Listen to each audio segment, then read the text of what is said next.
Avant la rencontre avec votre âme sœur, l'univers vous envoie un signe. La vie amoureuse est, dans la plupart des cas, imprégnée de nombreux problèmes. Ils surviennent le plus souvent en raison de désaccords. Cependant, il arrive souvent que ce ne soit pas le problème entre les partenaires, mais les circonstances dans lesquelles ils se rencontrent qui ne permettent pas à leur relation de continuer à se développer. De telles situations conduisent souvent au désespoir et apportent beaucoup d'inquiétude, de souffrance et de douleur. Pourquoi cela arrive-t-il? Comme s'il y avait une force invisible qui crée des obstacles. Peut-être que l'univers envoie un signe que cet amour n'a pas l'avenir que nous espérions? Pourquoi alors les deux âmes ont-elles fusionné? La réponse se trouve principalement dans les vies antérieures et les relations qui traversent souvent ces vies. En plus des liens karmiques dans lesquels nous entrons, il existe une relation entre les âmes des couples ainsi que les âmes sœurs. Toutes ces connexions ont des fonctions et des rôles différents. Lorsque nous comprenons à quel type de relation la nôtre appartient, nous comprenons pourquoi nous sommes entrés dans une relation amoureuse et ce que nous pouvons en attendre. 1. L'instabilité constante. Les relations les plus courantes dans lesquelles nous entrons sont les relations amour karmiques. Lorsque deux personnes entrant dans une relation karmique se voient pour la première fois, elles ont immédiatement l'impression de s'être déjà rencontrées. Elles se sentent proches, elles ont une forte attirance et généralement de la passion. Les relations karmiques sont difficiles et comportent toujours des problèmes.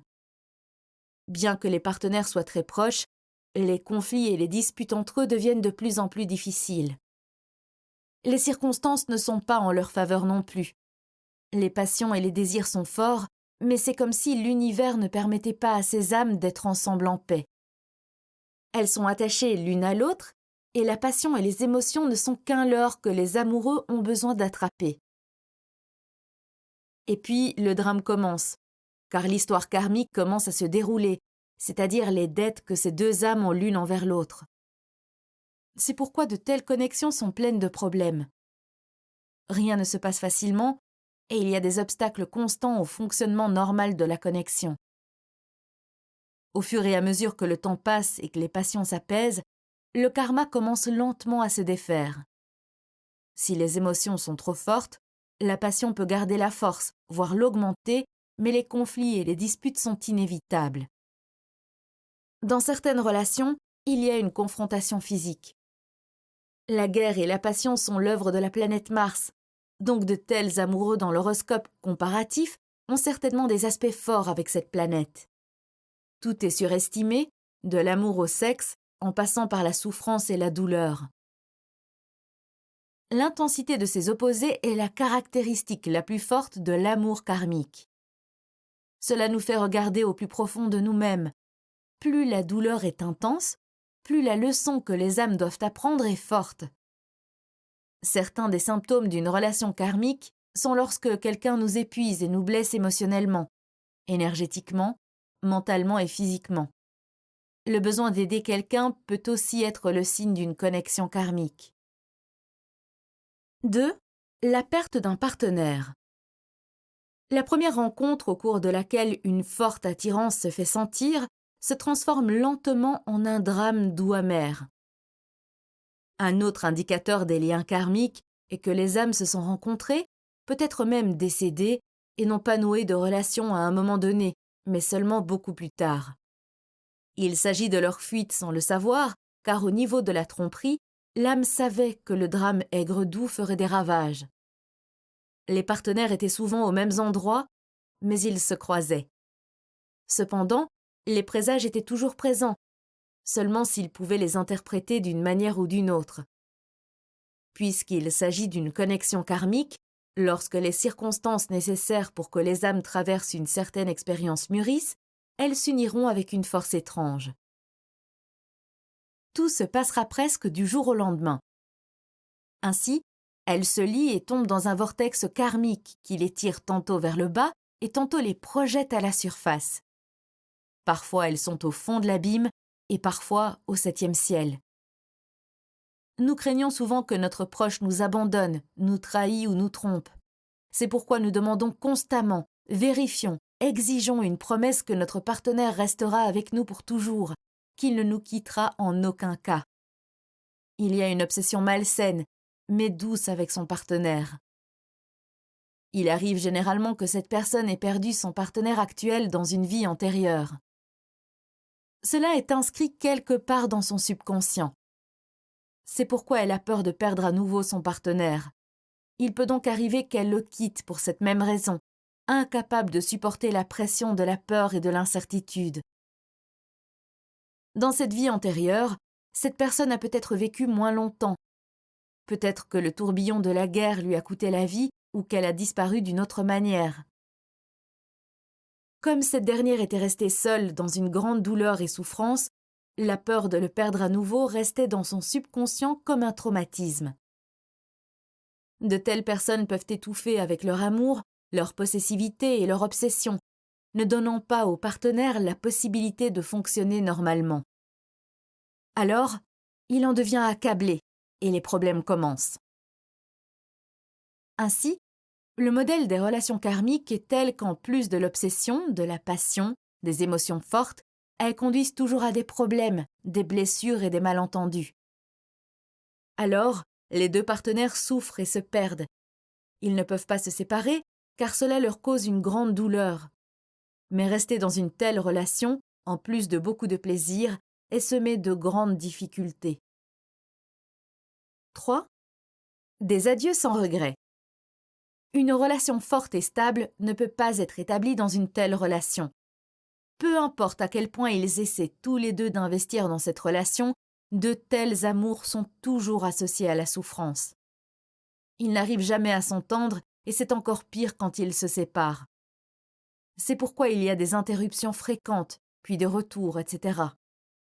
Même lorsqu'ils décident de tout abandonner, le destin les unit à nouveau en quelque sorte. Tout cela peut prendre plusieurs années. Certains disent qu'il faut éviter de telles connexions et d'autres disent qu'il faut passer par tout ça. Cependant, il y a ceux qui croient que c'est le destin et qu'il ne faut pas y résister. Astrologiquement parlant, en n'abandonnant pas et en donnant de façon désintéressée, et même lorsqu'ils sont conscients que leur avenir commun est presque impossible, les partenaires doivent savoir que de cette manière, leur karma est nettoyé. Ainsi, les âmes sont libérées des dettes transférées de la vie antérieure. Combien de temps dure le karma entre eux? Généralement, jusqu'à ce qu'ils se remboursent mutuellement leurs dettes.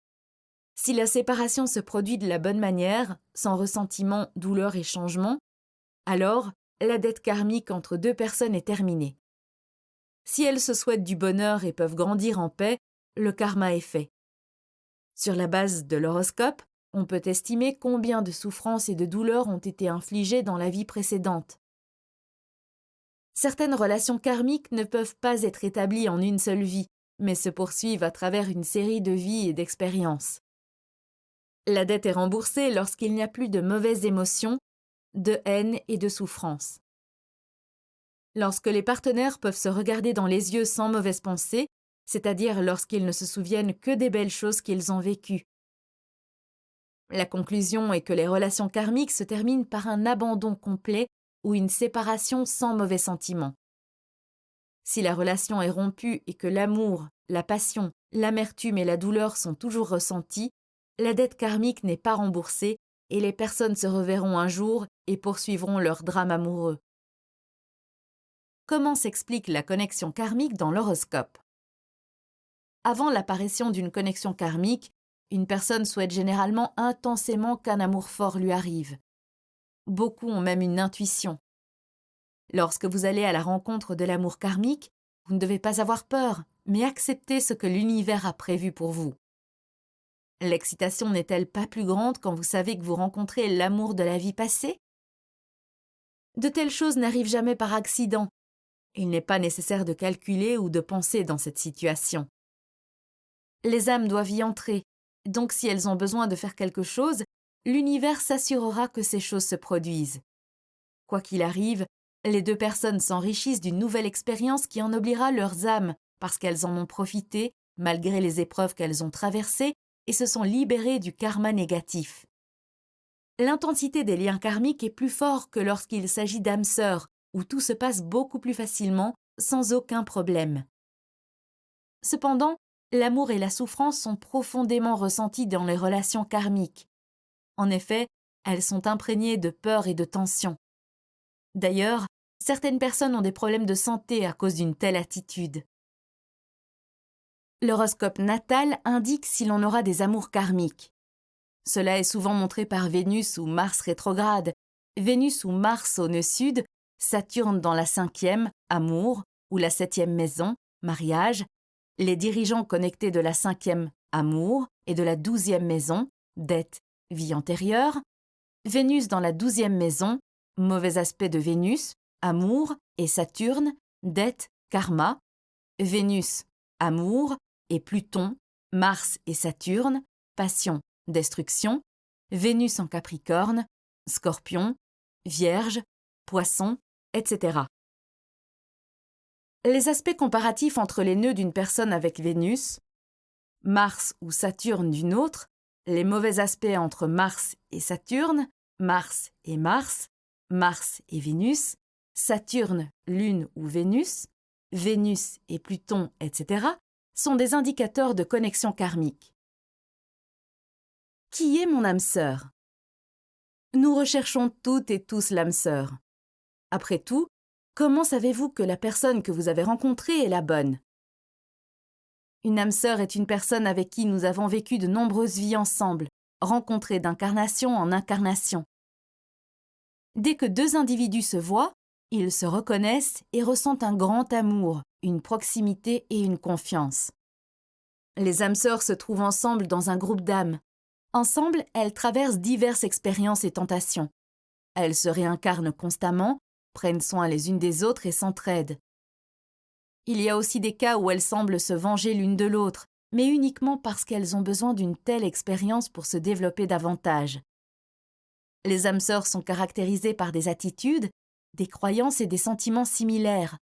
Ce sont celles avec qui nous nous entendons, nous aimons passer du temps avec, et ainsi de suite. Les couples d'âmes.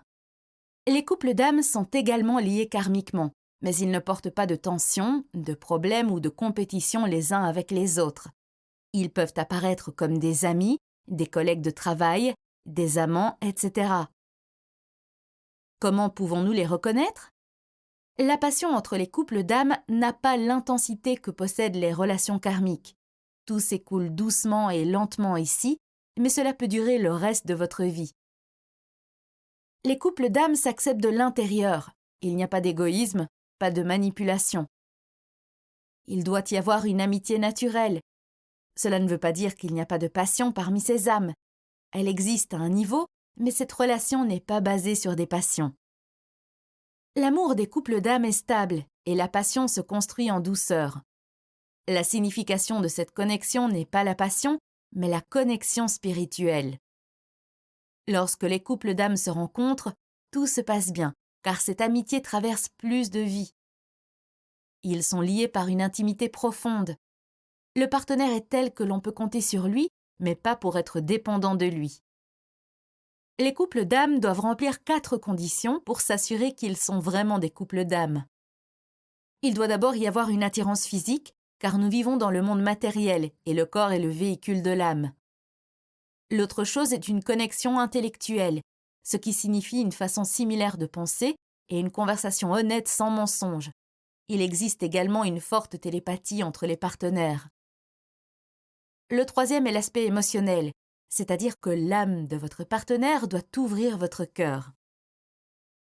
La quatrième chose est la connexion spirituelle, c'est-à-dire une connexion qui vise un progrès spirituel mutuel. Le couple se construit dans le spirituel. Il y a encore une chose, l'amour inconditionnel. Un tel amour est ce que l'on associe le plus à l'amour parental, mais dans la plupart des cas, l'amour parental n'est pas non plus inconditionnel. Ce genre d'amour est très rare. Être aimé sans aucun désir ni attente. Il arrive parfois que nos âmes sœurs ne soient pas en même temps sur terre que nous. C'est parce que nous devons faire certaines choses seuls, car si nous étions avec notre âme sœur, nous ne serions pas en mesure de les accomplir. Ensuite, l'âme du couple nous laisse nous incarner et faire le travail sur terre qui s'impose. Lorsque cette vie est terminée, les âmes sœurs se retrouvent. Toutes les situations que j'ai décrites ne se produisent pas seulement dans les relations amoureuses. Les relations karmiques et les âmes sœurs peuvent aussi être des amis, des enfants, des parents, des voisins, des frères, des sœurs, un membre de la famille, etc. Cependant, nous nous rencontrons le plus dans les relations karmiques. Cela signifie qu'il reste des comptes non réglés de la vie précédente, alors maintenant nous nous sommes rencontrés pour rembourser les dettes de l'autre et pour apprendre quelque chose. Mais certaines relations peuvent être presque insupportables et il est très difficile de trouver un compromis.